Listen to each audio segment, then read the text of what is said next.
Would you like to tell a little more about Emma? Yeah. I'll talk about anything. Yeah, Emma's she's the most non-competitive person in the world, so we're a perfect balance. I think, she doesn't, not that she doesn't understand competition. I think she understands competition through me. What makes my mind tick, because she is zero competitive. Okay. And over the years, I think she understands what competition brings balance in my life to some degree. So I think she realises that I need that in some form or another in my life. And so she's become a perfect balance board for me. Okay. I can go home and I know she's not judging me or so your family and your wife is definitely a big part huge for part. your success. Huge part, yeah, massive part. And I wouldn't have been able to do it because I've seen other guys on the circuit. What are the other parts? Yeah, that have, but it's just It's just that you like the race. Yeah, I like to race, I like the sport, and now you like the competition. Yeah, and I like... You like to be the best. I think I like the process more than the competition. I think that's been the difference between... I like working things out, like trying to work out a solution to beat somebody more than what do you like in your training?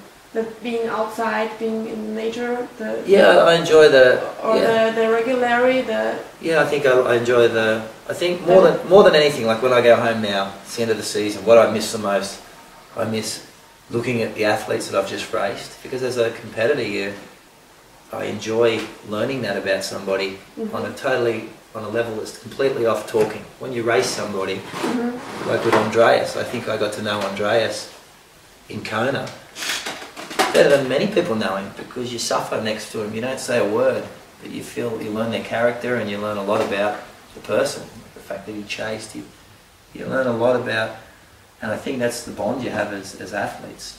And some people never understand that bond. And I think you learn a lot. It's like a lot of the guys I've raced, I draw conclusions on them as people from how I've raced them without ever speaking to them. I have immense respect for Craig Alexander, who I've known since I was a kid, but I haven't really spent much time with him in the last 7 years. But you learn the type of character he is, he's a hard worker. You feel that desire, that grit, disappointment when things aren't, because you've had all those emotions yourself. He doesn't have to say anything, and that's the same with Andreas. I felt this year, without him talking to me, I never said anything to him, pre-race or post-race. I felt his pressure. I felt the desire, the desperation, you feel that in the athlete. Okay. And you feel his competitive drive. It's right there. And I respect that. And so what I miss the most when I go back at the end of the season now, is sitting down and respecting all the athletes you've raced, and then planning for the next season and assessing how you're going to beat those guys. I think I enjoy that process. I don't think many other people do that within my sport, because the training's basic. Any orangutan can write a program for somebody and go do this, and they do it. It's not hard, It's bloody easy to do that. But you look behind the person. I like behind the person. That's what I think I get more out of. You like that? Yeah, much more than the competition. Working out a way to break this person down, and I think that's what I miss the most about. That's what sport gives me. That's what drives my competitive. Because I know my own fears and insecurities. I know what could break me, and physically I think I'm good, but mentally, whenever I've lost races, I've cracked up here, and then my body responds to it. Whenever I snap up, your body responds. So you realise that the difference between first and 10 is not a physical thing. Is there anything what you would do if you were not a triathlete? Which other profession could you imagine for you? I don't know. What could it be? Yeah, where I get that. I guess a psychologist would be good, just trying to work out what's going on in my head. But because I think that's why I was so bored. I was an accountant, and it was too simple for me. So I got very, very frustrated and bored with numbers. Yeah. It's just turned, you just add, there was nothing behind it. I think I need things like, I guess, philosophy to some degree. That's how I think Suzanne and I get on. We have a very similar why, ask questions, why all the time, why. it can drive you to insanity sometimes. You sit there going, oh. And on a sporting level, I think that's been able to meet. I've been able to meet that desire to work things out. And I think I've always been misunderstood, misinterpreted, because other athletes don't look at it the same way. They're about the physical being, you know, being better physically. I agree, yeah. Yeah, and I've always, like when I had the war with Norman, I attacked him mentally. I didn't attack him physically. Yeah. You know, he cracked mentally. Yeah. Farris cracked mentally. Yeah. You know, it's not a physical thing, because if it was physical, Yeah. he wouldn't have been in the hunt the year before he beat me. Yeah. You know, so... Yeah. And people have misunderstood that, because I've always attacked an athlete's primary weakness, I believe, is their own insecurities about themselves, because that's my weakness. You know, it's my absolute weakness in myself, is my own doubts, my own fears, my own insecurities. And if you can get in there and mess those up in someone's head, it makes the game easy sometimes. And I think I always try to do that. People are like, oh, he talks smack, or he should worry about his own race. And well, as I've said to people, I only worry about my race.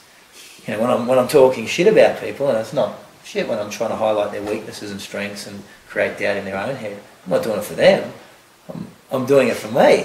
That's exactly what I'm worried about, is me. You know, like, and if they can't deal with that, because a lot of athletes and a lot of people, not just athletes, avoid themselves in life a lot. They never look themselves in the mirror and go, you know what? Yeah. I'm this.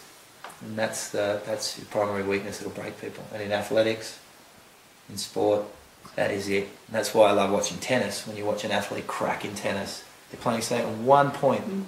1 point. The whole game changes. What do they, like I say to people, they couldn't have physically got tired within 10 seconds. It's a mental snap.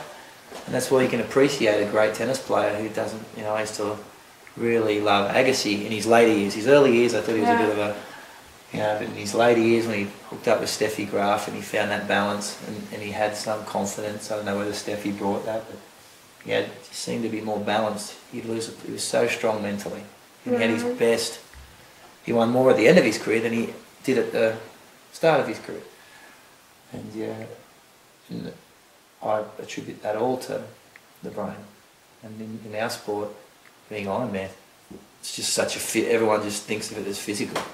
It's a physical sport, physical, more training, you need to train more, how many miles you need to do.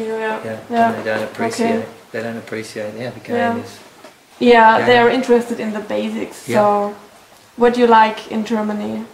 What do I like in Germany? Yeah, when you are here, what do you like? The coffee. At Arnie's. What do I like in Germany? Yeah. It's more about Europe, I think. Yeah, I like Europe. It's not so much Germany. Yeah, I like Europe lifestyle. Okay. It's a bit slower and it's very different to Australia, but the same pace. Okay. And a lot.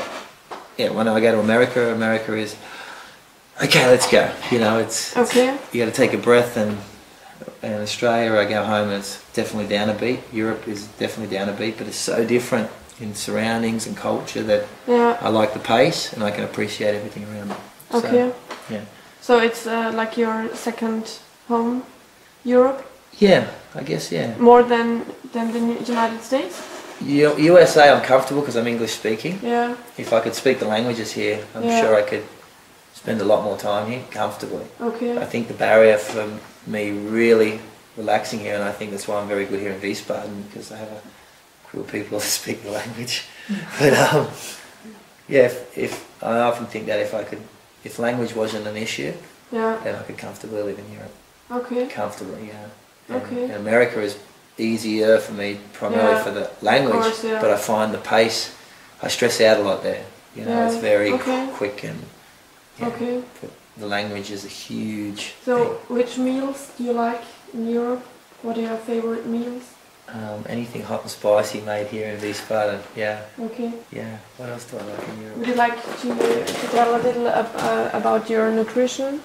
Yeah, I'm pretty simple. Like I eat well most of the time, but I'm not a nightmare. You know, I can go to dinner at anyone's house and I'm like, I don't eat this, I eat everything. Okay. But I'm conscious of what I eat. I think I say that to people a lot of the time who ask me about food. It's not, just be conscious of what you're putting in your mouth. You know, I eat McDonald's. You know, I don't. It doesn't. But I try and eat well. I'm aware that I'm eating McDonald's. Do you know what I mean? It's not.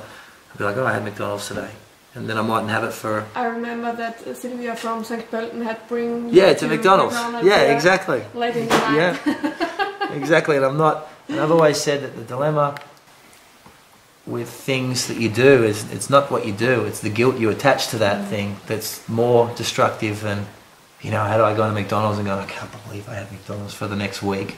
There's more destruction in those thoughts than there is in eating McDonald's. So I'm the same way with food.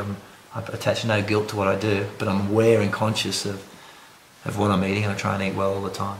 So 90% of the time I'm good, and 10% of the time I'm not. Are you preparing meals for your family? And at home? You? Yeah, Emma Jane is, or Suzanne is here when I'm... Okay, what do you do? What can you cook? I'm good at eggs. I boil a good egg. Yeah, I do potatoes, I do pastas, salads. Okay. I'm a big salad eater. And, okay. Yeah, but basically I like healthy stuff that's quick and easy to make. Okay.